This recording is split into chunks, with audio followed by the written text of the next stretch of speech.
Salut les marques, salut les smarts, salut peuple de catch-up, bienvenue dans votre podcast qui suinte, qui dégouline, qui transpire le catch par tous les pores de la peau et du slip.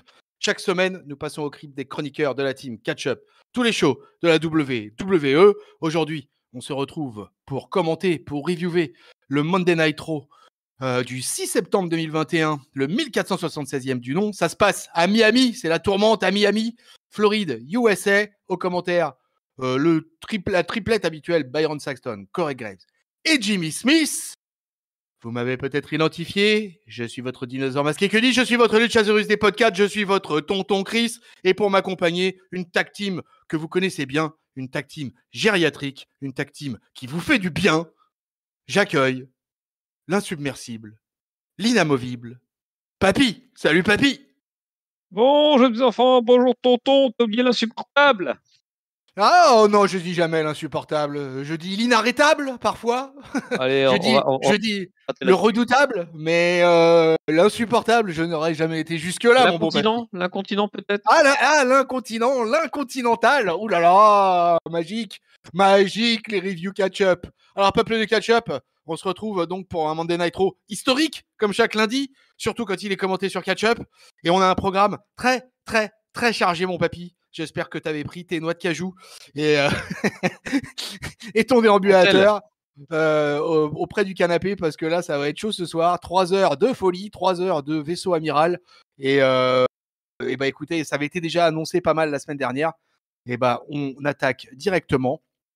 Et donc on est dans la grosse arena là, de Miami, quoi, plutôt sympa. Et on a d'entrée les promos d'ouverture qui vont commencer avec le WWE Champion Bobby Lashley et MVP qui vont venir interrompre en fait RK Bro. Chacun va se lancer un peu.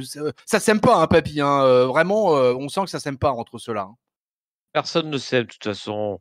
C'est ça qui est triste. Alors, nous, on voudrait qu'il y ait de l'amour, qu'il y ait de la passion entre ces quatre tueurs. Et puis non, c'est toujours des bisbilles là. C'est incompréhensible. Ouais, parce qu'ils veulent déterminer les prochains challengers des champions tag team de Raw. Et du coup, le Almighty, il a décidé de lancer un défi à Randy Orton pour un match. Mais la Vipère, en fait, il accepte, mais à condition, donc là, on parle du titre individuel, va accepter à condition que Lashley mette le titre WWE en jeu.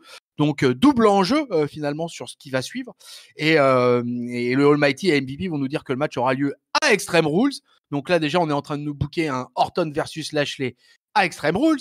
Comme il veut s'inscrire avec MVP un peu dans l'histoire, c'est historique, donc il veut tout simplement participer ce soir au Tag Team Turmoil match. Alors, Tag Team Turmoil, la tourmente, le tourbillon, comme vous voulez, qui va engager un paquet d'équipes, puisque sur la petite affichette qu'on a le droit à Monday Night Raw, souvent avant les matchs, on aura droit quand même à AJ Styles et Omos, les Viking Raiders, la Lucha House Party, Jinder Mahal et Veer, T-Bar et Mace, papy, Mustafa et Mansour, et le New Day. Donc gros programme d'entrée, et donc un Tag Team Turmoil match qui est là tout simplement pour déterminer les nouveaux prétendants aux champions Tag Team de Raw, Riddle et Randy Orton. Il y a un enjeu de taille dans cette affaire, et ça va pas rigoler, parce que c'est le New Day qui va entrer et qui va affronter d'entrée les Viking Raiders. On va partir en fait sur un espèce de bloc, si vous voulez. Ça va durer, ce Tag Team Turmoil, ça va durer 32 minutes quoi, sur cette intro de show, quoi. Donc là, on n'est même plus dans l'opener, là, on est carrément lancé dans le show à fond. Et donc les New Day vont être un peu les stars de ces 32 premières minutes, parce qu'ils vont tout simplement éliminer les Viking Raiders après 10 minutes. Derrière, on va voir les Indiens qui vont débarquer, en l'occurrence nos amis Jinder et Veer, qui se quittent plus dorénavant, là ça y est là. Mais eux aussi vont subir la foudre, mais eux par contre vont avoir une grosse résistance. Il va y avoir beaucoup de bagarres entre le Modern Day Maharaja et un peu sa cohorte, puisqu'il y a l'autre poteau aussi qui est ringside, qui est là pour un peu foutre le dawa. Mais Kofi va réussir quand même à aller au bout du bout avec cette fameuse team indienne, et au bout de 17 minutes seulement, quand même, il y aura une grosse résistance de la part des Indiens, je le redis. 17 minutes, élimination de Jinder Mahal. Là-dessus, un peu d'out of nowhere, on les avait pas vus depuis bien longtemps. C'est en l'occurrence les Lucha House Party, qui eux vont rester beaucoup moins longtemps et vont tenir à peu près 4-5 minutes, toujours face à une des équipes légendaires, j'ai envie de dire, de Monday Night Raw. Donc victoire à nouveau des New Day. Là on se dit non mais là les New Day, mais c'est puissance 1000 ce soir. Eh ben ouais les amis, parce que les amis à Papy débarquent, en l'occurrence T-Bar et Mace. Alors on se dit, oulala, attention, eux ils ont mis de la peinture, c'est les Ascension 2.0. Ça va Surtout être, zéro, surtout ouais, zéro. Hein. ça va être très très très très dur pour s'en sortir. Mais finalement, après s'être fait bien bien tabasser, en particulier ringside, un peu contre les poteaux, un peu partout, ils vont voler un peu partout les New Day. Mais après 10 minutes d'une résistance acharnée, eh ben, qu'est-ce qui va se passer les amis? Eh ben, les New Day vont trouver le moyen d'obtenir un pin très très rapide quoi. Et ils vont donc remporter la victoire. Donc là-dessus, on se dit, ah, que va-t-il se passer? Bah, ce qui se passe, en fait, c'est que Mace et Tibar sont pas du tout contents. Et au bout du bout, ils vont continuer à se déchaîner sur les New Day, sur Mustafa Ali, sur Mansour. Ils vont péter la gueule à peu près tout ce qui bouge, tout ce qui peut être autour du ring et sur le ring. Conséquence à cela, intervention des officiels, report du Tag Team Turmoil match à plus tard dans la soirée, puisque Sonia Deville nous annonce carrément qu'il faut que les équipes puissent se reposer. Alors là, papy, je dis incroyable, quoi. On nous coupe carrément un match qui a duré déjà quand même 32 minutes. Donc bon, ça, on va pas s'en plaindre. Mais incroyable, puisque le truc est carrément arrêté et on nous renvoie au calendrier grec, en l'occurrence, certainement le main event, j'imagine. Oui, bah, une petite pirouette scénaristique qui nous permet de couper cet énorme match en deux, parce que, comme tu dis, on en est, à ce moment-là, on en est à 32 minutes, c'est ça? Sans compter les entrées, donc on Sans est compter les déjà dans un entrées. segment qui a compté 40-45 minutes, quoi. Quasiment de la première heure, de toute façon, complète qui est Ouais, passée ouais. là-dessus. En plus, tu as le segment d'avant qui concernait les tag team aussi, donc quasiment tout était là-dessus. Et là, derrière, il reste encore 3 équipes à rentrer. Donc, Et ouais, il y a trois équipes qui sont toujours pas rentrées, effectivement. Ouais. voilà, donc c'est une petite manip pour à la fois s'en servir un peu comme un fil rouge, finalement, de ce tournoi Ouais, tag ouais, team. ouais, ouais. On peut dire Et ça. puis aussi pour reposer un peu les UD, parce que les pauvres là, ils ont quand même bien enchaîné. Ils sont, alors, on parlait de l'absence de Kofi ces dernières semaines, bah, là, il est revenu, bah, décidément, et c'est tout de suite tout en haut de la carte, là, avec Eh ouais, une hein. association avec Xavier Hood qui est aussi en grande forme, qui fait qu'ils enchaînent les victoires, là, comme Jésus multiplie les pains. Mais sinon, moi, ce que j'ai bien aimé aussi, c'est le petit segment vignette avant les matchs, là, tu sais, où chaque équipe fait son petit micro de peut-être 10-15 Ouais, ouais. secondes. Et c'est marrant aussi parce que tu vois qui marche bien et qui marche pas du tout, voire peu. Des mecs comme le New Day, c'est méga carton quand ils prennent le micro. Les Viking Raiders, un peu aussi. AJ Styles et Homos, grosse pop quand ils prennent le micro. Enfin, surtout AJ, quoi. Et par contre, euh, les, les Indiens, c'est grosse hit. Les Lucha Dragon, le Lucha House Party, on s'en fout. Et puis, alors, les deux connards de Retribution, oui, voilà, c'est Ascension 0.0. Hein. On arrête et le seul truc qu'ils auront fait, ça aurait permis de couper le match en deux. C'est leur seule utilité de la soirée. Et sinon, Parce qu'on bah, peut constater quand même, c'est 32 minutes de fou de la part des New Day quand même. Là, ça t'a pas épaté un peu? Retour de Kofi Kingston qu'on n'avait pas eu depuis un petit moment. Et direct, il le book dans un match comme ça avec 32 minutes de match sur un opener de Monday Night Raw. J'ai trouvé ça couillu. ouais, et c'est ce que j'allais dire. C'est en plus du bon catch, hein. C'est un gros rythme. Il n'y a pas trop de. Hormis la cette fin là, sinon tout le reste du temps c'est comme booké à un rythme assez soutenu. Et ça me rappelle un peu ce qu'ils font de temps en temps avec les gauntlet match qui nous font une fois Ouais. par an où ça dure qu'à 1 heure. Bah là, ils ont le fait coup avec les tag teams et franchement c'était plutôt prenant. Et en même temps, c'est ça qui est bien, c'est ça que je trouve super bien fait, c'est qu'on a du catch. Et malgré la quasi-totalité de la première heure qui est consacrée à du catch, et ben, tu as quand même réussi à te foutre de l'histoire partout dedans, quoi. Entre les présentations, la petite confrontation avec Lashley au début, je crois que c'est les RK-Bro qui sont au micro. Enfin, tu as tout ce qu'il faut pour que tu puisses t'imaginer des histoires, des gens qui se croisent dans le ring, qui jettent des regards. Et bref, une première heure parfaitement bouclée. Ouais, ouais, ouais, ouais, enfin, vraiment, vraiment, moi j'ai été assez surpris de ce démarrage en trombe de ce Monday Night Raw. Et c'est plutôt sympa, ça mène la vie dans cette Team Division à Raw qu'on a bien besoin, donc c'est plutôt cool. Et puis effectivement, tout le monde est impliqué, donc c'est assez, enfin du côté masculin, en tout cas, tout le monde est quasiment impliqué. Donc c'est vrai que ça met un peu un joyeux bordel, un joyeux tourbillon dans la Tag Team Division. Et c'est très très bien comme ça. Par contre, tu disais Viking Raiders, moi j'ai pas trouvé qu'ils avaient eu une pop particulière, j'ai trouvé que c'était un peu plat, les Viking Raiders. Ah, bon, c'est Euh, peut-être et, moi qui et, pense à mes souvenirs. Ouais, mais après, peut-être, c'est comme ça, la sensation du moment, quoi, tu vois. Par contre, effectivement, bah, je trouve que c'est bien d'ailleurs, les Indiens ont eu une belle hit et c'est bien que ça marche comme ça avec eux, quoi. Donc, je trouve ça plutôt sympa. Alors, bah, écoute, le menu de ce Monday Night Raw quand même assez sympa, quoi.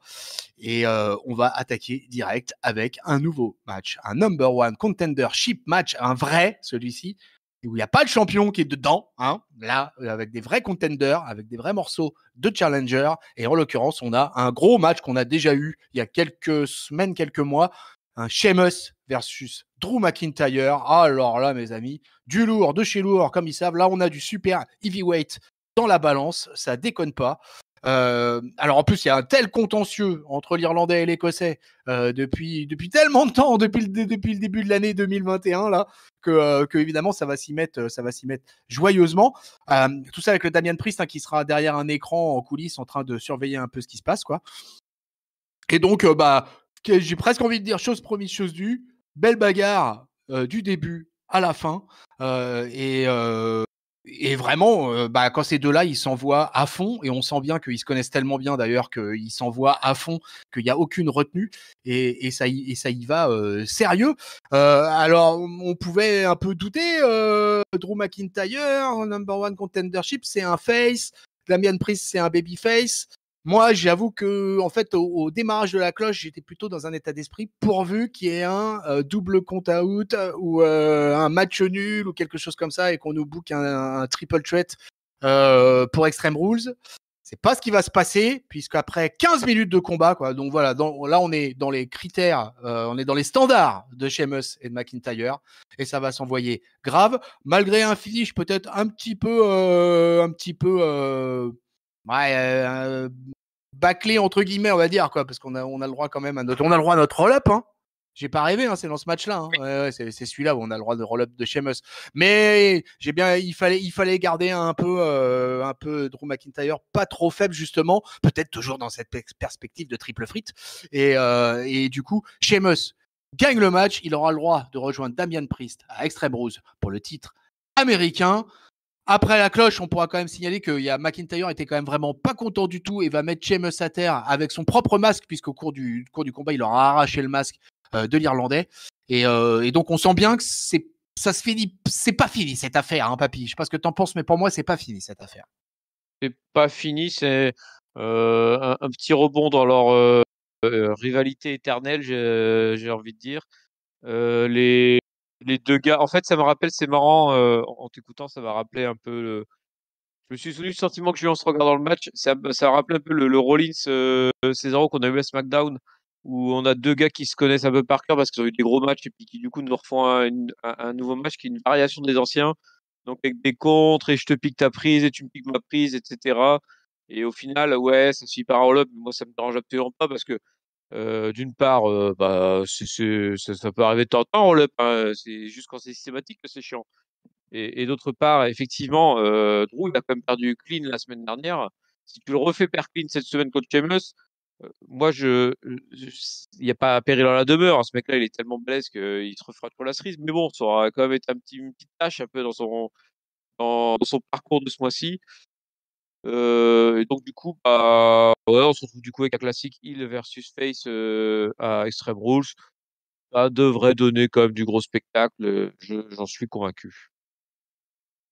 Alors j'en profite, j'ai dit une bêtise tout à l'heure sur le timing du match Turmoil parce que je vous ai dit 17 minutes pour les Indiens, mais en fait c'était au bout de 17 minutes que les Indiens se sont fait sortir. Donc je Ah, précise pour ça me pas, semblait énorme, hein, mais je précise pour pas me faire pourrir dans les commentaires. Ah, ça y est, tonton il botche. hater. Voilà. Donc j'ai botché, mais je le corrige quand même en cours d'émission, donc vous l'aurez noté. Allez, on continue ce Monday Night Raw avec les femmes cette fois-ci. Et alors là, on va retrouver nos Championship Contender Match, mais avec le champion présent. On retombe dans les travers aussitôt après l'avoir quitté. Et on va avoir cette fois-ci un WWE Women's Tag Team. Tag team pour les femmes, excusez-moi, les féminines. Nikki Ash et Rhea Ripley, qui dorénavant ne se quittent plus, vont affronter donc les championnes en titre, Natalia et Tamina, dans un match qui va durer quand même 10 minutes, malgré tout. Je m'attendais même pas à ça. Je m'attendais vraiment à un truc assez bâclé finalement, parce que ouais, j'avais lu pas mal de reports quand même qui disaient que Natalia était pas dans une forme olympique et que bon, elle était plus ou moins préservée. Mais finalement, bah écoute, ça passe, elles sont prêtes à en découdre et du coup, ça va aller à la bagarre. Il me semble, elles s'étaient affrontées en 1 contre 1, non, déjà là sur des derniers Monday Night Raw qu'on avait commenté, non? Non, non, Avec non, Tamina, non, non? Pas avec non, Tamina? non, bah non, parce qu'en fait, Rhea Ripley et Nikki et Seth, elles tournent autour de Nia Jax Ah ouais, ouais, ouais. et Baszler. Ouais, j'avais gardé en tête, peut-être qu'elles avaient eu plus ou moins des interactions avec, Natalya et surtout Tamina, en fait. Mais, effectivement, là, c'était Nia Jax et Baszler les dernières fois qu'elles ont été occupées, là, sur les 2 dernières semaines, c'était ça, ouais. Et du coup, bah, match finalement assez classique entre les 4 au bout de 10 minutes. Natalya, elle va vouloir bien sûr coincer Nikki dans son sharpshooter, sans voir en fait que pendant ce temps, Nikki fait rentrer Rhea Ripley. Le Nightmare va coller le Riptide qui va bien pour lui donner ainsi qu'à sa partenaire une victoire bien méritée ou pas sur les championnes tag team d'Euro, ce qui fait d'elle automatiquement les number one contenders. Alors papy, là j'ai envie de dire, c'était ouais, on ne pouvait que s'y attendre quasiment à cette issue. Ouais, alors hormis que moi sur le coup j'avais même pas tilté que c'était un match pour Norman Contender, je croyais que c'était le match pour la ceinture. Je disais, oh putain, elles ont déjà gagné le titre. Non, non, elles ont juste gagné le droit de candidater au titre. Mais bon, ça devrait pas tarder Ah en ouais, plus. ouais. Non, mais je pense que de toute façon, vu la fusée au cul qu'elles ont, Nikki et Rhea, et vu l'aspect team un peu dysfonctionnel, nanana, on n'est pas copines, mais en fait on est copines. Il y a eu tout un segment micro Ouais, avant le match ouais, c'est vrai que où Nikki essaie de convaincre Rhea de faire des slogans avec elle et tout. Enfin, c'était franchement pas terrible. Parce que sans être méchant, Rhea Ripley joue assez mal la comédie pour l'instant, je trouve. Après voilà, elle est toute jeune, hein, donc il faut qu'elle apprenne un peu le métier, mais là franchement c'était pas très bien joué. Et puis voilà quoi, c'est c'est pas inint c'est pas inintéressant, c'est pas passionnant non plus.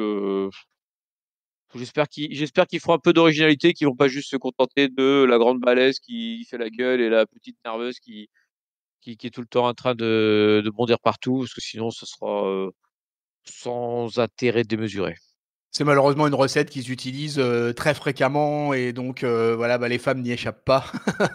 Et on a droit à ce duo dysfonctionnel qui, moi aussi, hein, je pense, vont aller direct vers le titre.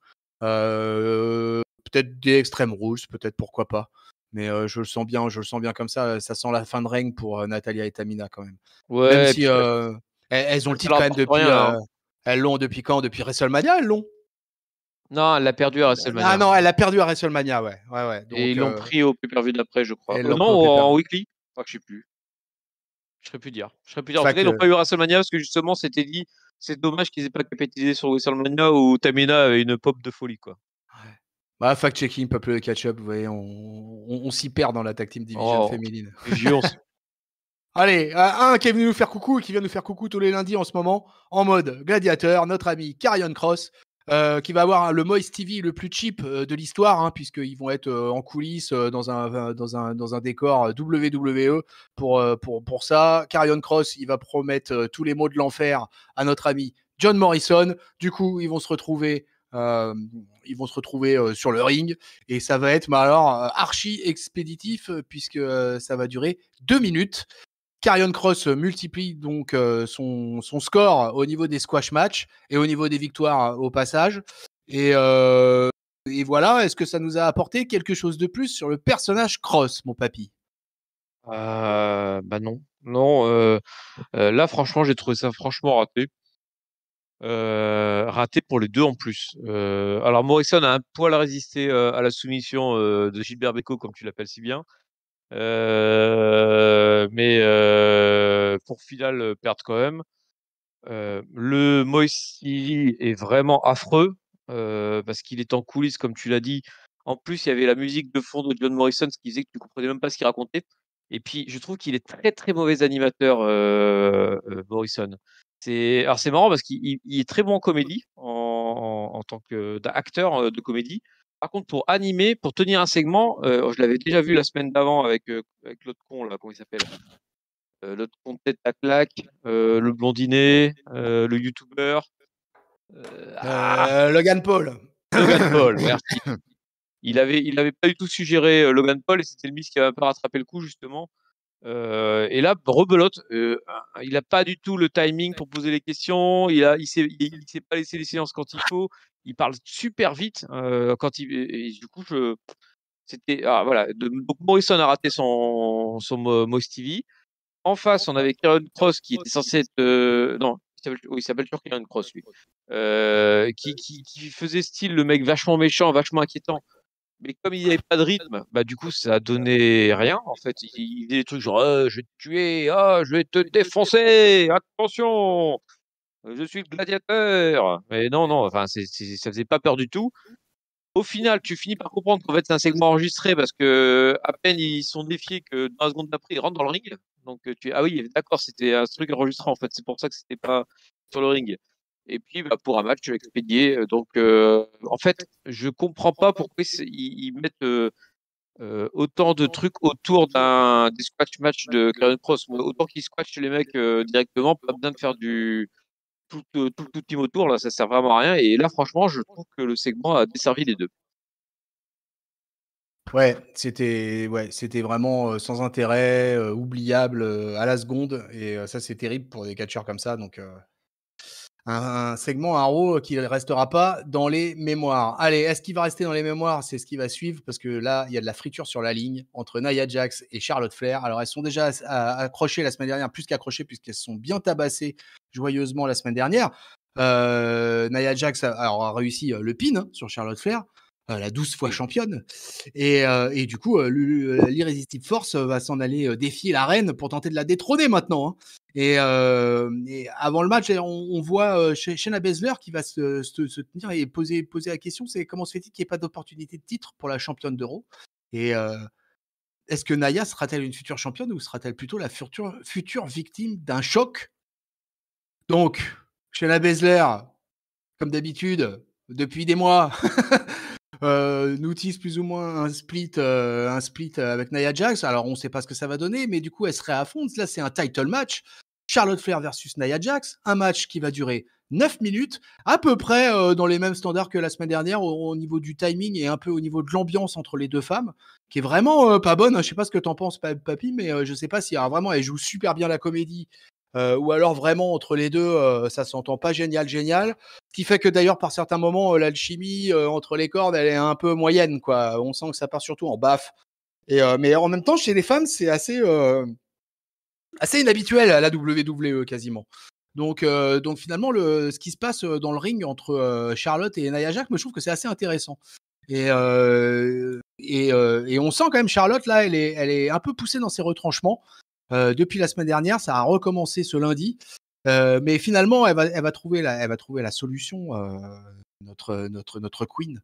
Mais elle va trouver la solution parce qu'il y a une autre queen qui est là, mais c'est la reine de pique et qui va venir un peu permettre avec une distraction, permettre à Flair de coller quand même son natural selection pour la victoire. 1, 2, 3 victoires de Charlotte Flair qui donc conserve. Dans la foulée, Alexa Bliss et Lily, la poupée, vont apparaître sur le petit tantron et inviter à Charlotte sur son terrain de jeu. Flair va refuser l'invitation hein, et hop, la magie de la WWE.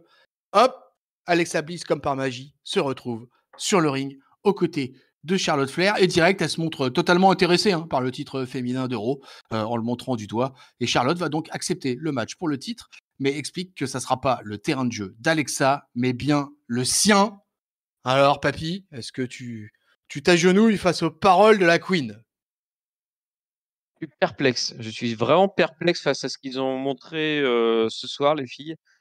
Pas perplexe par Charlotte versus Nia Jax, parce que je trouve au contraire qu'elles ont pas mal d'alchimie entre les deux et avec un style assez violent.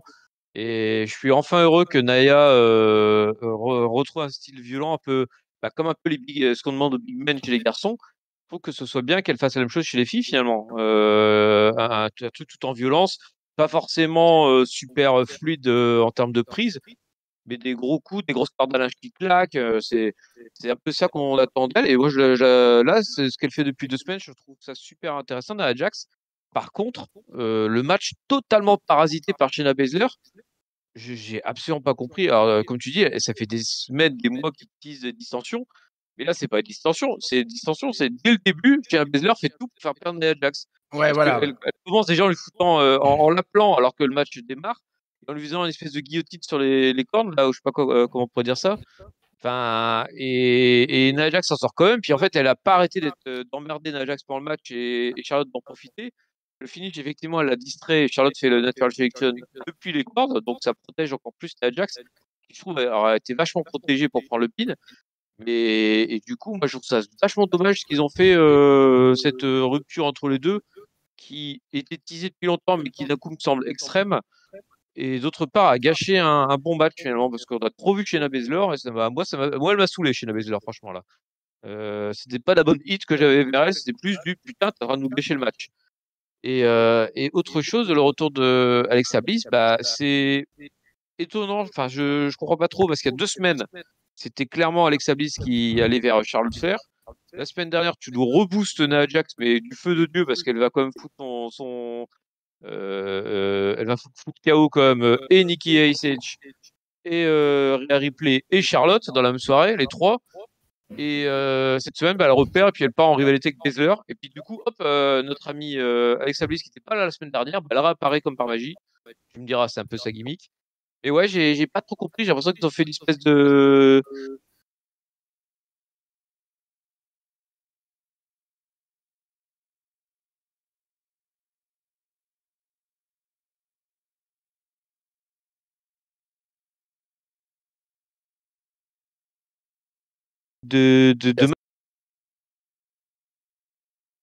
C'est assez bizarrement foutu. C'est marrant quand même. En fait, ils ont gardé le personnage du Fiend avec Alexa Bliss. Finalement, ils se sont dit, on va garder ce truc-là, ça avait l'air de bien marcher. Alors après, Alexa Bliss, moi, elle continue à avoir une grosse pop. Hein. Elle a de la réaction.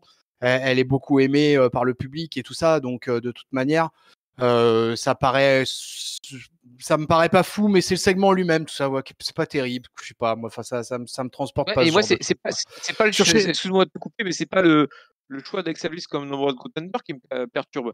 Parce qu'il y a 2 semaines, quand elle a apparu là sous le titre en ton, avec la méga pop de la foule, je dis, bah, effectivement, c'est le choix logique. Elle a tapé tout le monde, Charlotte, et ben Alexa Bliss, c'est la méga pop, celle qui va en face.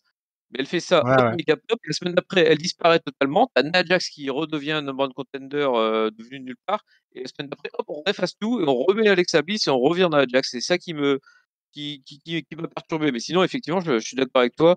Alexa Bliss, en termes de pop, c'est le choix incontestable pour affronter Charlotte.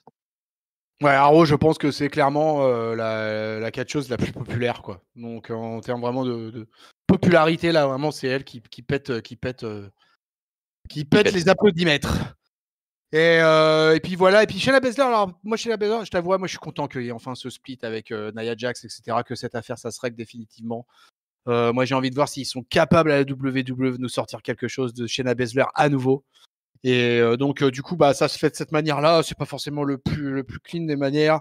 En plus, c'était un title match, donc on aurait très bien pu finalement faire un truc backstage et tout ça pour entériner ça backstage et laisser aller ce match-là, ouais, se servir d'une distraction, tout ça. Ouais, bon, c'est du vu et revu, donc du coup, c'est pas très intéressant, quoi. Mais après, ce que moi j'espère voir surtout, c'est voilà, Shayna Baszler. Shayna Baszler, ma grande, j'espère que tu vas aller vers d'autres cieux dorénavant. Un autre qui s'envole dans les cieux, hein, qui brasse beaucoup d'air aussi, hein, c'est Reggie, mon bon papy. Ah oui. Reggie, lui, il embrasse de l'air, hein, il embrasse et dans tous les sens du terme. Il va défendre son titre 24/7 ce soir dans le ring face à un de ses éternels challengers, en l'occurrence Akira Tozawa. Alors, ne demandez pas un play-by-play intense puisque ça va durer 40 secondes. Donc, il va défier toutes les lois de la gravité pour affronter notre Akira, mais Akira Tozawa, en fait, il est obsédé par Reggie dorénavant, mais je crois que le pauvre faudrait vraiment qu'il arrive, quoi. Alors, il fait une espèce de manœuvre assez spectaculaire, encore Reggie, quoi, pour réussir à gagner. Mais c'est surtout ce qui va se passer après la cloche, où il va éviter, mais alors, une foule de superstars hein, qui vont venir les uns à la suite des autres. Je crois même qu'on va apercevoir Jeff Hardy dans Oui, la troupe. j'allais te le dire. Ah J'allais là te demander là si tu là l'avais là. vu. Ah bah Il ouais, je était là, l'ai le vu, ouais. pauvre. Oh, je l'ai vu, ça m'a mis un coup au cœur quand même, hein, quoi. Un multi-champion du monde qui se retrouve à courir après le titre 24/7, quel que soit le détenteur de ce titre, au Mazette. Et finalement, quand même, en revenant vers le titre en tronc, notre ami Reggie, il va se retrouver nez à nez avec Drake Maverick, qui après avoir un peu catché là, je crois qu'il était un petit peu de retour à NXT, il a fait 1 ou 2 matchs en tag team, et là, hop, il nous est envoyé dans la title picture du 24/7, papy, youpi, Drake Maverick. Pas sûr. Pas Je suis sûr. pas Ah sûr ouais. qu'il soit dans la title sheet du 24/7 Drake Maverick. Je me demande si c'est pas juste une manière de nous le réintroduire en faisant un rappel 24/7. Parce qu'en fait, il avait son petit sourire, mais tu vois, il a pas couru derrière Reggie. Il a juste fait un sourire. Enfin, alors, je mettrai pas toutes mes économies sur le fait que Drake Maverick revienne dans la title picture de 24/7 et qu'il ait pas d'autres projets Ouais, parce que peut-être en parce tant que que manager d'ailleurs, parce qu'il était sapé, il était pas sapé pour catcher. Mais voilà, j'ai un doute là-dessus. Et effectivement, pour revenir sur ce que tu disais, il était à NXT, mais il était en binôme avec, comment il s'appelle, le mari de Nikki Cross. Killian Dane, un truc comme ça. Kylian Bale, ouais. Ouais, ouais. Il s'est fait virer, donc il est plus partenaire. C'est dommage parce qu'elle était sympa cette tag team. J'aimais bien, moi, Killian Dane et Drake Maverick. Après, moi, je t'avouerais que vu la référence que fait R-Truth à la fin en lui parlant de sa femme, à Drake Maverick, qui était donc intervenu dans plusieurs segments avec le titre 24/7, voilà, donc il a un historique, notre Drake Maverick, avec le titre 24/7. Donc moi, je pense que dans un premier temps, il va être mis dans ce truc-là et qui va certainement être utilisé dans pas mal d'angles de comédie wrestling. Parce que ils arrivent quand même, on est d'accord, quand alors, 24/7 c'est déjà pas Jojo, mais alors les segments R-Truth, Akira Tozawa, Reggie, là ça commence à devenir quand même carrément longuet, quoi, non? Oui, mais non, moi j'aimais bien au début, puis c'est comme d'hab, bah, ils n'arrivent pas à l'utiliser de toute façon, ils n'arrivent pas à l'utiliser cette ceinture, et surtout ils ont un gros défaut, moi je trouve, avec cette ceinture 24/7, c'est qu'ils gardent tout le temps les mêmes champions. Alors que moi je pense que ça serait intéressant que ça tourne. On a trouvé plein d'hypothèses, nous, quand ça avait été lancé, en se disant, bah tiens, un jour il va y avoir un mec super balèze qui va l'avoir, genre un géant, genre à Homos, imaginons, Ouais, qui a la ouais, ceinture voilà, et qui sera ouais. impossible de lui prendre. Mais non, c'est jamais ça, c'est toujours des mecs qui se carapatent et puis qui évitent et puis qui gagnent avec des roll-up. Et ils sont jamais sortis de la bouffonnerie, en fait. Et tu les vois jamais des nouveaux champions. Enfin, à une époque, ça changeait pas mal, mais ça fait un bout de temps maintenant que c'est tout le temps les mêmes champions, que ça tourne à 3, là. Tozawa, Truth et désormais Reggie. Et bah, c'est ça qui fait que c'est lassant, en fait, c'est que c'est tout le temps les mêmes segments qui se répètent et semaine après semaine, quoi. Ils auraient dû faire de Braun Strowman le champion 24/7. On aurait peut-être eu Ah des bah, trucs un peu clairement, plus ouais. intéressants. Non, mais sincèrement, hein, c'est un truc où tu te serais marré facile peut-être un mois, hein, avec ça. Tu le tenais un mois, le mec il aurait fait des pièges et tout pour le faire tourner. Enfin, tu pouvais être créatif là-dessus. Enfin là, on se dirige vers un quatuor, Reggie, Drake Maverick, R-Truth et Akira Tozawa. Voilà, Mais voilà à bah peu moi près je ce dis qui non. va se passer. Je dis attention, je suis pas sûr que. Écoutez-moi bien, ceci est un spoiler. Je pense que Drake Maverick ne sera pas dans la title picture de 24/7. Du moins, il ne le sera pas. Ce sera pas son plan à long terme. Ouh, ça c'est à Ketchup que vous l'aurez entendu. Allez, peuple de Ketchup, il est temps de revenir à notre main event. Oui, on y revient, puisque si vous avez suivi depuis le début, eh ben, c'était notre opener. Donc on revient vers le Tag Team Turmoil match qui va donc déterminer les contenders au titre de Riddle et Randy Orton. Et le New Day, qui aura quand même lutté, qui aura été héroïque tout au long de la nuit, hein, et qui aura affronté à peu près tout le monde, va se retrouver face au former champion, face à AJ Styles et Omos. Ça va être du saignant avec un Omos particulièrement vénère, hein, depuis de lundi là, et il a prouvé qu'il était à nouveau particulièrement vénère. Alors d'abord, ils vont le hors d'œuvre, c'est d'abord qu'ils vont commencer avec Mansour et Mustafa Ali. Hein, J'allais le te New Day. dire, tu les as oubliés. Voilà, je vais faire les choses dans l'ordre. Ça a été assez rapide, ça a duré 4 minutes. Alors on va avoir un main event qui va durer 30 minutes, hein, tout compris, entrée, on va dire entrée, douche et combat 27 minutes 50, 30 minutes. Donc ça nous aura fait vraiment une grosse heure consacrée à ce Tag Team Turmoil. Et donc les New Day vont d'abord affronter Mansour et Mustafa Ali. Alors bon, je le dis tout de suite moi, mais ça a été un peu une surprise parce que je sais pas pourquoi, mais moi je sentais un truc avec Mansour et Mustafa Ali. Et je ne m'attendais peut-être finalement pas à les voir sortir aussi facilement que ça, mais ça va être le cas. Ils vont sortir au bout de 4 minutes 15. Là-dessus, AJ Styles et donc Omos rentrent. Et là, les opérations de dévastation vont commencer. Ça va durer beaucoup plus longtemps entre ces deux équipes-là. Là, il y a du répondant, là, quand même. Là, mon papy, là, on a du multi-champion du monde par équipe, là. On a surtout avec Là, le c'est New haut de Day la de notre carte. côté. Là, c'est du haut de la carte. Là, c'est quand même la partie de ce combat est quand même assez phénoménale. Si vous voulez aller voir les highlights, ouais, je vous recommande cette partie-là avec Styles Omos contre les New Day parce que c'est quelque chose. Alors, on répète, ils ont été magnifiques tout au long de la soirée, les New Day, franchement, pendant tout ce temps. Et ils vont aller quand même presque au bout en allant, en poussant AJ Styles et Omos au plus fort. Mais finalement, c'est un Styles Clash et une forte assistance de notre ami Omos qui va permettre de battre les New Day. Et c'est finalement Bobby Lashley et MVP qui vont rentrer dans le ring pour finir ce tag team turmoil. Et alors là, ça va être un peu plus rapide, ça va durer 6 minutes, ça va être un peu plus envoyé. Mais là, le Almighty Champion, les amis, il est vraiment en mode Almighty parce qu'il est vraiment en mode Destruction, quoi. C'est là, moi je le trouve en fait. Chaque lundi, je me dis, putain, c'est pas possible, il monte d'un cran ce gars-là à chaque fois, quoi. Et là, en plus, j'ai bien aimé parce que j'ai bien senti, tu vois, je l'ai senti, mais vraiment vénère avec tout ce qui se passe autour d'Orton et tout ça. Et qu'il veut vraiment prouver parce que l'autre, il se la ramène, il est champion par équipe, il est, je sais plus, 12, 13, 14 fois champion du monde. Donc là, il veut ramener un peu le CV, un petit peu, j'ai envie de dire, Randy Orton, quoi. Et je trouve que Lashley, là, il montre à quel point il est costaud. D'ailleurs, notre ami Lashley, il y a eu le Pro Wrestling Insider, je passe du coq à l'âne, mais qui est sorti le classement donc des 500 catcheurs. Et Bobby Lashley, qui colle une belle 3e place à ce classement. Donc, on reconnaît quand même la belle année qu'il vient de faire, la Bobby Lashley, quoi. Et donc, du coup, le match va être de super qualité. Omos, AJ Styles, après les New Day, enchaîne avec Bobby Lashley MVP.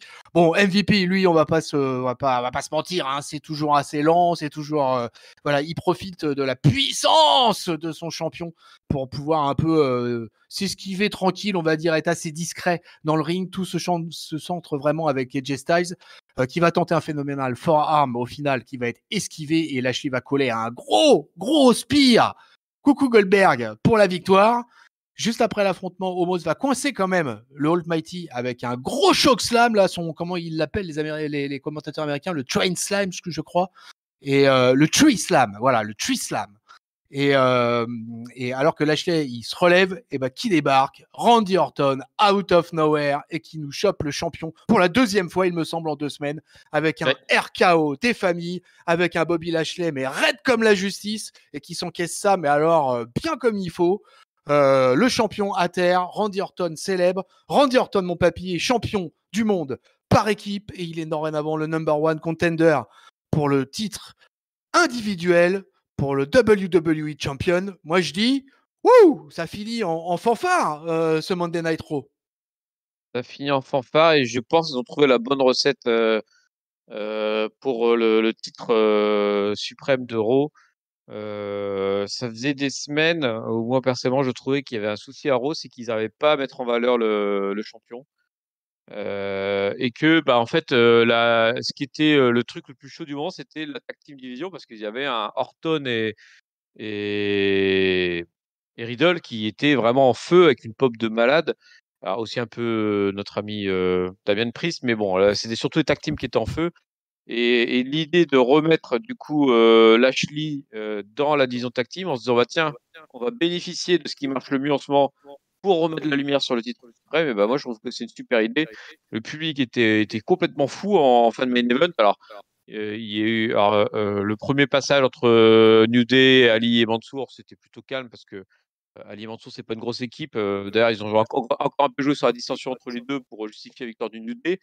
Par contre, ensuite, quand Jay Homos arrive, méga pop déjà à ce niveau-là. Homos qui te claque, Kofi Kingston comme on te claquerait un moustique, là, pouf, il te pose par terre, une magnifique claque et un gros segment.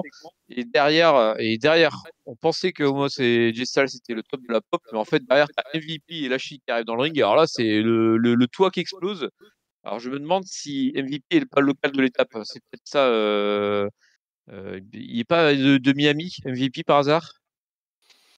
Peut-être, ouais, peut-être, ouais. Parce que Je le public vérifierai, mais était à 10 000% derrière lui. Du coup, il était aussi à 10 000% derrière Lashley. Et quand ils ont gagné l'opposition avec notamment une grosse épreuve de force entre Lashley et Omos, qui pareil a fait frémir le public, et repareil, ouais. re-explosion du stade. Il est, Et puis pour finir, le RKO d'Orton, là, qui tue Lashley pour la deuxième fois en 2 semaines. Et quand tu dis, il est raide mort. Et je le trouve super impressionnant quand le RKO est vendu comme ça, quoi. Donc, ouais, gros, gros, gros main event. il est bien de Miami, notre ami MVP, ouais. Eh Ouais, ben, ouais. il Et puis avait une ils pop avaient, du feu de Dieu, hein. ouais, ouais, non, non, mais ils avaient clairement le public avec eux là, et puis c'était finalement assez facile avec Styles et Homos qui sont. C'est assez bizarre finalement parce que c'est deux équipes qui ont des passages comme ça ou des moments comme ça de facitude en fait avec le public. Tu vois, Styles et Homos depuis qu'ils sont censés faire un règne heel, mais ça n'a pas été rare le nombre de shows où ils ont été acclamés en fait par la foule quoi. On a eu droit à du Ouais, Edge et Styles entre autres. Donc, mais moi je trouve que c'est plutôt un point positif en fait ça, si tu veux. C'est bien qu'ils puissent de temps en temps, bah, on reconnaît un peu autre chose que la félicitude ou la illitude et juste le talent, tu vois. Et je trouve que ça fait plaisir dans ces cas-là, quoi. Après MVP, moi dans le ring, je considère qu'il est rincé, mais avec tout le boulot qu'il fait avec le Hurt Business et comment il est au micro et comment il gère ce truc-là. Bah, que de temps en temps il se fasse un petit plaisir dans le ring, bah, ça me choque pas, quoi, ça me pose pas de problème, quoi. Et puis il est toujours dans un état d'esprit où il est là pour mettre over Bobby Lashley. Et comme l'autre, il est monstrueusement, barbaqueusement énormissime, quoi. Oh là là, quelle machine de guerre ce Bobby Lashley, quoi. Ah, mais le mm. gars, c'est le tank tigre de la deuxième guerre mondiale, quoi. C'est un truc de fou, mais, quoi. mais Raw est en train de retrouver son star power, en fait. Il l'avait perdu, là, depuis des semaines, Ah là. bah là, À ouais. s'emmerder, à faire des histoires sans queue ni tête, des matchs qui étaient foireux à chaque fois. Et tu vois, tu avais besoin de Goldberg, hein, le star power, tu l'as. Et tu n'avais pas Drew McIntyre et Sheamus qui étaient plutôt dans le show, hein. Ouais, Et puis tu, entre Styles, Lashley, Orton, rien que ces trois-là, déjà, ouais, puis je trouve, et les New Day, tu avais un star power de malade à l'air de dire, hein. et puis tu remets la lumière un peu sur la tag team division. Les filles sont pas oubliées et quand même les ceintures des filles des deux filles quoi. Enfin le tag team et l'individuel sont présents dans le show. Même le 24/7 trouve sa place. Donc du coup il termine moi pour moi vraiment un rond en feu d'artifice quoi. Là ouais là le star power il y est quoi. Quand t'as des mecs là t'as un paquet de multi-champions parce que j'en ai pas beaucoup parlé en fait sur la fin mais on a quand même Riddle et Randy Orton qui sont là tout du long quoi et Mais qui commente et on sent bien que Riddle lui on sent qu'il kiffe quoi. Il kiffe sa vie bah, d'être il doit là avoir des étoiles plein les yeux, là, hein. ah mais c'est clair il est heureux là et si tu fais le sur ce match là sur le line-up de ce match bah au final il y a un paxon de champions du monde par équipe tu vois t'as des Grand Slam champions quand même mine de rien quoi avec des AJ Styles et des Kofi Kingston donc c'est du lourd hein, tout ça hein. Et c'est Donc pour ça que le public, en fait, parce que là, tu lui mets finalement les meilleurs, heu enfin les plus grands noms, les plus grandes stars et tu leur donnes plein en plus. Il y a plein de temps pour profiter dans ce ouais Raw ouais et ouais. là, le public a vraiment dû prendre son pied, je pense. Bah voilà, bah écoute, nous on va voir si on a pris notre pied ou pas avec ce 1476e Monday Nitro, en donnant notre note, notre flop et notre top. Go go go!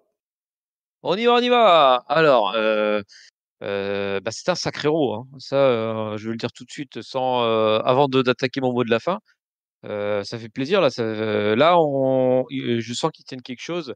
L'idée d'avoir fait, le turmoil là d'1 heure, et étalé en 2 parties pour faire l'opener et le main event, c'était une bonne idée. Puis comme tu as dit, tout le monde est plutôt bien servi, même les filles. Il y a quand même eu des segments très faibles, qui se sont mis en plein milieu du show là. Alors moi j'ai pas trop aimé les tag teams féminins, mais pour moi le plus faible du plus faible, et là, mais c'est pas pour tirer sur l'ambulance, mais c'était vraiment mauvais. C'est le segment, Cross, Morrison là, je comprends pas. Là franchement c'est ni fait ni à faire. C'est non seulement la tenue de Karen Cross et son booking actuel est pas forcément intéressant, mais là, en l'occurrence, le segment était vraiment, vraiment raté. Donc, carton, jaune orangé pour cette rivalité-là, ce segment-là. Mon top du coup, est-ce que je vais faire le choix de la facilité? Mais oui, je vais le donner au Turmoil match d'1 heure, voilà, comme ça, je suis tranquille. Je suis tranquille, je me donne mon top là-dessus. Bah, voilà, on l'a dit, hein, c'est un truc, finement découpé. Finalement, tu as aucun temps faible. Moi, j'arrive pas à en trouver, parce que même les Lucha House Party, c'était pas forcément intéressant, mais bon, ça se regardait. Tu vraiment qu'un temps faible dans l'histoire et puis ça a permis je trouve que plein de gens sortent renforcés de ce turmoil en plus. Même les connards de Retribution avec leur attaque et bah, finalement ça comme ça les positionne un peu comme des mecs violents donc même eux, ils ont 0,01% de plus d'agressivité. Donc voilà pour mon top et du coup, ma note et bah, avec alors sur, 2 heures et quart de temps d'antenne effectif, tu as déjà 1 heure de catch de très haut niveau avec le turmoil. En plus, si tu rajoutes le Drew versus Sheamus et tu rajoutes le Nia versus Charlotte, tu as quasiment les 3/4 du show qui sont, consacrés à du bon catch. Et donc du coup, bah, je vais donner une très bonne note, ma meilleure note d'Euro de l'année, je crois, puisque je vais donner un 3,75. Ouh! Ah oui, une belle note, ouais, une belle note, ouais, une belle note, mais ouais, je vais te rejoindre sur pas mal d'aspects. Moi, je vais partir sur le principe que je vais donner mon flop. J'hésitais sur 2 trucs, mais je vais le donner à Karrion Kross, quoi. Vraiment, vraiment, c'en est. Alors, franchement, moi qui étais si fan du mec à NXT et de tout le décorum qu'il y avait autour de ce type, que un gars en plus que je connaissais d'avant NXT, puisque que j'avais vu un tout petit peu à la TNA, du temps de Killer Cross, le voir là se dépatouiller dans cette espèce de gloubi-boulga là, qui lui ont servi pour cette montée dans le main roster. Oh là là, mais puis là, c'était catastrophique, quoi. Enfin, je veux dire, t'as tout dit tout à l'heure, quoi. Il y avait tout acheté, quoi. C'était bon, faut tout recommencer depuis le début et vraiment, donc c'est vraiment triste que dans un Raw d'une telle qualité, justement, eh ben, on ait un segment aussi faiblard, quoi. Ça fait Moi, tâche, hein. moi, les filles, je suis un peu moins dur que toi. Moi, les filles, c'est mieux passé, quoi. Moi, franchement, les filles, j'ai accepté le truc assez facilement. Et j'ai trouvé ça pas trop mal. Au final, elles ont eu quand même 25, 30 minutes consacrées à elles sur ce Raw, quoi, en temps cumulé. Et quand tu vois le programme qu'il y avait, c'était pas mal. Et puis voilà, c'est un peu le retour du catch j'allais dire à catch-up, le retour du catch à Raw un peu, j'ai trouvé, quoi, aussi, quoi. Tu vois, grâce à quand même ce choc celtique, quoi. Ce Sheamus Drew McIntyre, là, 15 minutes de bombe atomique. Moi, ça peut me faire que plaisir d'ailleurs. Et d'ailleurs, j'hésitais d'ailleurs, comme tu avais donné au Tag Team Tournament, j'hésitais à donner mon top à ce match. Et en fait, je ne vais pas hésiter. Je vais leur redonner. Alors, il me semble que ça doit être la deuxième fois cette année que je dois donner mon top à un Sheamus McIntyre, puisqu'il me semble bien que je l'ai donné soit dans le match du pay-per-view, dans un match de Raw déjà. Donc, Valeur mais sûre. vraiment. Ouais, ouais, c'est une valeur sûre, j'adore. C'est le tag team turmoil. Hein, de toute façon, je te rejoins. De toute manière, ça serait un co-top, quoi. Hein, c'était assez génial. C'était bien du star power. C'était bien vraiment une fin super. Mention spéciale au New Day pour ce grosse performance qu'ils auront fait ce soir. Mmh. Et puis vraiment un feu d'artifice comme on l'a dit sur cette fin de match là avec tous ces champions là présents au bord ou dans le ring et puis que ça donne un Bobby Lashley archi dominateur, archi bobinator et ça fait plaisir. Et puis bah écoute, t'as mis une belle note, t'as mis vraiment une très belle note hein, parce que avant qu'on se retrouve pour l'enregistrement, j'étais un peu j'oscillais entre 3,5 et 4 et je me disais alors là si je donne un 4 à ce Raw là, c'est vraiment ça sera la première fois de l'année que je mets un 4 à Raw. Mais globalement, s'il n'y avait pas eu le crash Karrion Kross, ouais, ça fait perdre un point. Ouais, oh là là, ouais, 3,75. Oh, allez, vas-y, je vais équilibrer la balance avec mon tag team partner gériatrique. Et moi aussi, je vais mettre un 3,75. Ça nous fait quand même une Mais magnifique note. voilà! Ça nous fait une magnifique note pour ce Monday Night Raw quand même du 6 septembre 2021, mon papy, quoi. Ça fait plaisir, quoi. Hein. Ça fait vraiment plaisir bah, voilà, de partager ce très bon Raw et j'ai juste une petite pointe de regret quand même, c'est de me dire quand même, et j'y pense aussi en faisant parallèle de ce qu'on a dit, à SmackDown avec les Usos, c'est que quand même on se rend compte que, bah, la tag team ils savent faire en fait, hein, la WWE quand ils veulent Ah, mais et bon, bien sûr. c'est franchement du gâchis de nous en avoir privés, pendant quasiment toute l'année 2020. De nous avoir privés pendant la quasi-totalité des pay-per-view du début de l'année, puisque je crois qu'arrivé à WrestleMania, il devait y avoir eu un seul match de tag team masculin, parce qu'il y a eu un petit peu de match féminin pour justifier la baston entre Sacha et Bianca Belair. Mais sinon, on en a été vachement sevré quoi, de tag team depuis un an et demi. Donc, Bah voilà, il y a vraiment du talent dans leur roster, les New Day, les Usos, puis bah, tous les gars qu'on a vus ce soir. Donc c'est dommage de s'en priver et je les encourage à plus souvent les utiliser leur tag team. Alors ouais, moi j'ai pas regardé. Alors j'avais pas trouvé les ratings au moment où on enregistre là, donc j'avais pas les ratings de ce Monday Night Raw. J'ai pas regardé finalement un peu ce qui avait été dit autour et ce qui avait été un peu pensé, le rendu de ce Monday Night Raw, parce que sur les réseaux sociaux, etc., c'est souvent très très dur avec Monday Night Raw, hein. Parfois à raison, hein, de toute façon. Mais du coup, j'avais eu le seul retour que j'avais eu, en fait, c'était la note de Cage Match. Mais comme Cage Match, il note super dur. Super dur par Donc, WWE. ah ouais, ouais. Oh non, Cage Match, il dure. Non, franchement, Cage Match, il note dur. Quand même, malgré tout. Alors, eux, ils notent sur 10, hein, c'est les seuls qui notent sur 10. Mais alors, par contre, c'est des 5,72, des 6,64, tu vois, des trucs comme ça, quoi. Mais bon, au final, vraiment, en tout cas, moi, je suis content d'avoir ressenti ça, d'avoir retrouvé un Monday Night Raw un peu plus sympa. Tu vois, dès qu'il y a de la compétition, dès qu'il y a du bon catcher, dès que voilà, ils savent faire, il n'y a pas de problème. Les super heavyweight à la WWE, on connaît la matière et ça fait plaisir quand ils savent faire des trucs vraiment sympas avec ces catcheurs-là et ces gabarits-là, quoi. Yep, ça fait plaisir. Ouais, Sheamus, Drew McIntyre, déjà, de toute façon, les deux mecs, tu les vois en face-off au milieu du ring, déjà, tu te dis, waouh, putain, la vache, quand même, quoi. Quand tu y réfléchis un peu 2 minutes, hein, même quand t'es un suiveur régulier et tout, hein, au bout d'un moment, on est habitué à voir ces colosses et tout.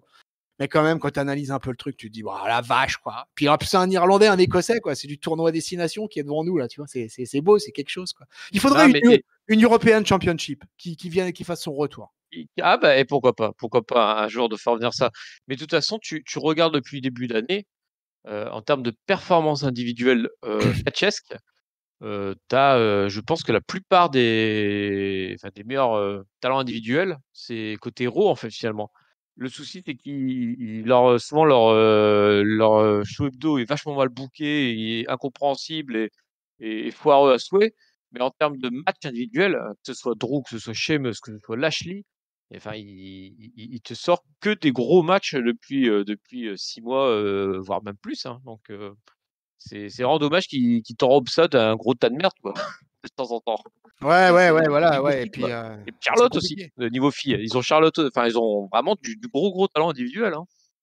Surtout qu'en plus, on rentre là dans la période septembre-décembre, qui est jamais forcément la plus folle à la WWE. Donc, du coup, ouais, c'est pas extraordinaire, quoi. Donc voilà, bah, écoute, en tout cas, sur ce coup-là, sur ce Monday Night Raw du 6 septembre, bah, on a été gâtés et c'est tout ce qui compte, mon papy.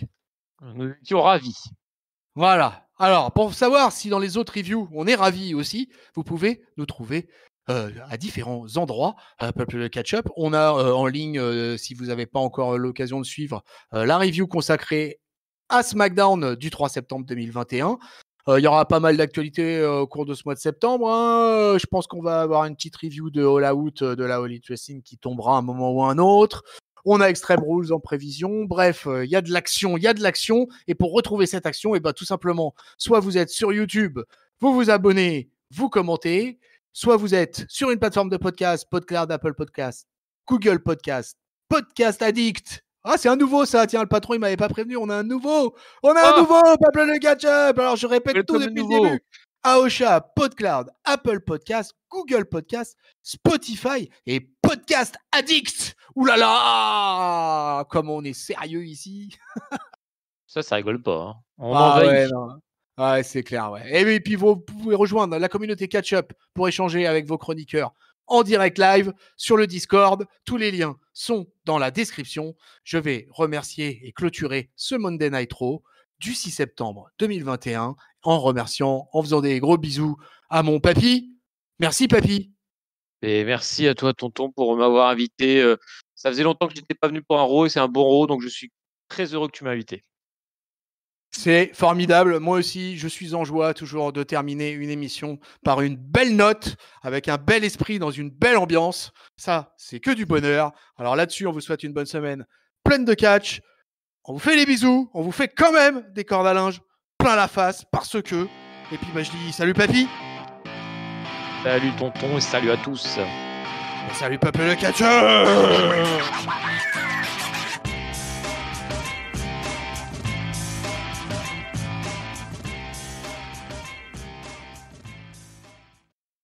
Bon, t'as vu tonton, cette fois-ci, les petits jeunes, je les ai pas laissés rentrer dans le studio. Hein.